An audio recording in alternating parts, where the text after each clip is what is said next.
Capcom Cup X is going to be a celebration of Street Fighter and the first one to feature Street Fighter 6. The tournament has gone from being a simple 8-person invitational to the World Cup of Street Fighter. Capcom Cup is easily the most lucrative fighting game tournament in the world right now, and is supposed to feature the best of the best. But this year, the Capcom Pro Tour, a year-long series of events that leads up to the Capcom Cup, might be described as subpar. In other words, it sucks. But why is that?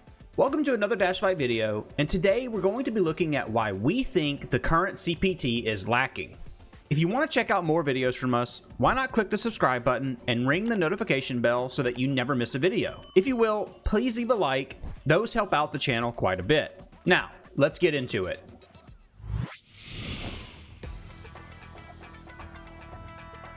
Capcom Cup, as mentioned earlier, started out as an invitational in 2013, where Capcom would invite 8 of the most recent major winners. This included Zien, who won EVO 2013, Sako, Tokido, Fudo, Gact, Haitani, Chris G, and French player Aloon.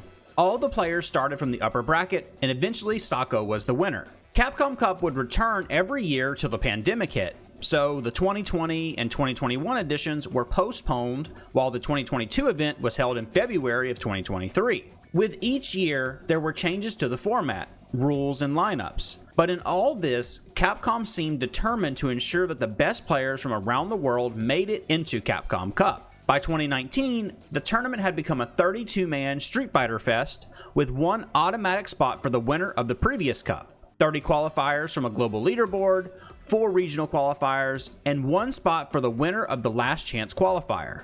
In 2023, the Capcom Cup was changed again, and we had 48 participants for the tournament, with Mena RD beating everyone out to become champion and making history as the only player to ever win the tournament twice.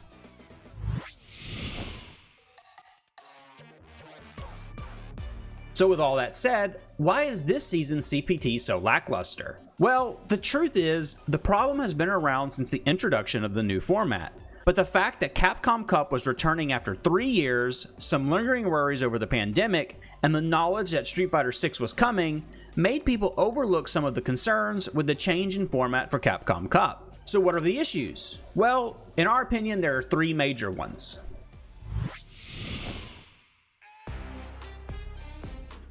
I don't think it is remotely controversial to say that the most memorable and hype moments of the FGC's history has always been offline with a cheering crowd to see what took place. Those moments then live on in the hearts of spectators, galvanizes others to want to experience the moment, and for fans at home, it connects them more to the moment when there are fans there to witness it. Let me pose a challenge. Can you pick one moment from the EVO 2021 online tournament? You know, the one that gave us regional winners like IDOM in North America and Kawano in Japan. You don't remember? Thought so. Offline is the soul of the FGC, and while it is not without problems like travel hassles, prize pots that don't always make trips worth it and all that, it does more good than harm for the community. So why do we have 18 online premieres and 26 World Warrior regions but only 3 region-free offline events? The evidence shows that both the Singapore and France offline events were huge successes with insane moments and stacked brackets. So why not do more? Maybe Capcom was worried about the pandemic, but after seeing the numbers at EVO with no real issues stemming from it, it's a bit baffling that they have not done what they can to encourage more offline events. There are only 2 reasons I can think of for why Capcom has gone this route. The first is financial. Considering the scale of both the French and Singaporean events, it's safe to say that they must have cost a pretty penny for Capcom to organize, and putting up several such tournaments over the course of the year would be a significant financial outlay. But the issue with this argument is that, before now, the CPT ran smoothly in conjunction with regional tournament organizers to make certain events that were going to happen anyway more attractive by making them CPT qualifying events. The second reason is a lot more difficult to deal with: Street Fighter League Japan. SFL Japan is a year-long league featuring Japanese teams who then battle to win 5 million yen for the top team.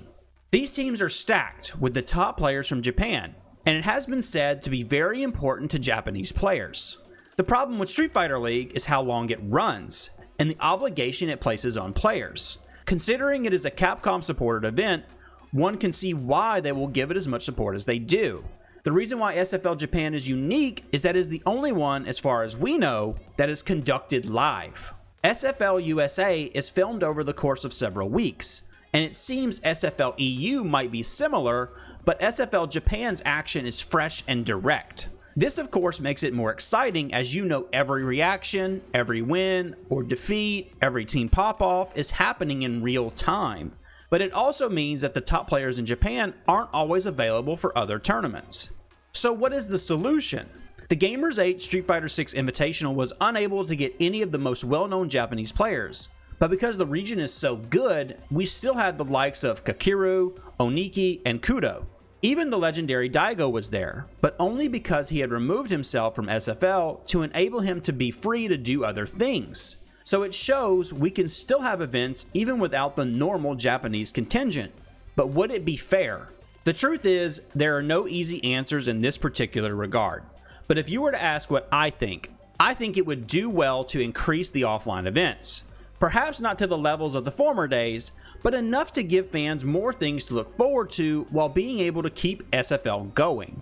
Even this is not a perfect solution when you consider player fatigue and all that, but that's the current situation.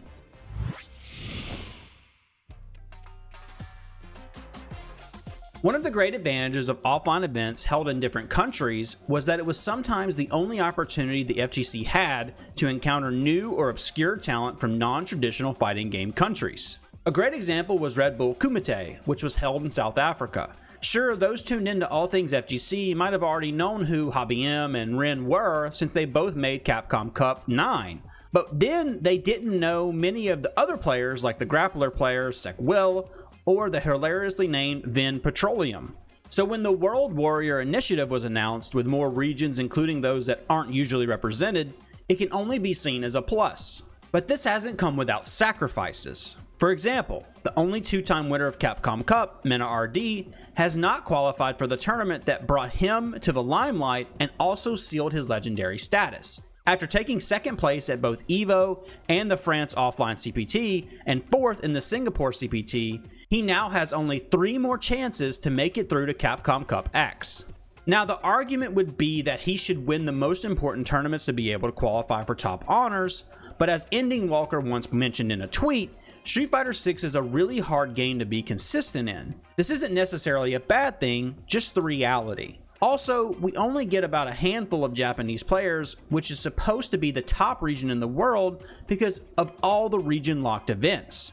Again, the argument might be that people want more diversity in these tournaments, but Big Bird puts it best when he says Capcom Cup should be about the best players in the world, but it is now about the best players in each region. But the thing is, not every region is equally strong, so we end up with Capcom Cup groups where you know who's going to make it to the next stage. The other thing is that if the World Warrior event was supposed to showcase other regions, it doesn't do a good job of it as we don't get to watch the tournaments anyway. So the advantage of getting to see the local talent isn't working out either. That said, having more regions in Capcom Pro Tour is great, but there must be a way to balance having the very best players in Capcom Cup while also highlighting the many regions that make up the FGC. This might be by keeping the World Warrior events while having one offline tournament in each region with cooperation from local TOs and representation from all over the world. For instance, there can be 5 World Warrior events in South America and then one offline event in a country there that isn't region locked and can produce either a participant in Capcom Cup or points in a leaderboard system.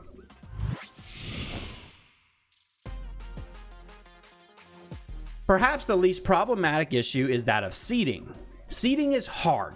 Let's get that out of the way. Being a tournament organizer who has to ensure that players are matched up in such a way as to ensure that the very best players don't knock each other out early and maximize entertainment for fans is a delicate operation, but it is one that must be done.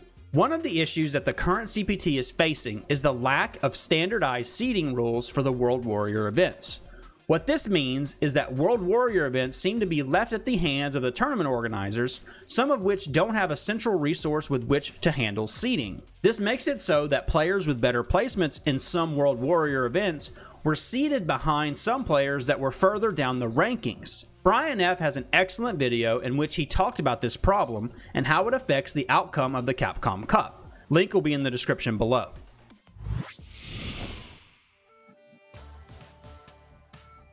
This video isn't to bash Capcom. They've done a great job producing Street Fighter 6, and we hope it has a long and prosperous future. But for the sake of retaining interest in the game's competitive scene, it would be great if they do something about the next CPT and make it just as exciting as some of the older ones used to be. And that's it for today's video. If you have a comment about how you think Capcom can improve the CPT, leave it in the comments below. I'd love to look at it. If you'd like to keep up with all things FGC, check out our website where we report on the happenings around the FGC and provide information on the tournaments taking place all around the globe. Thanks for watching, and we'll see you in the next video.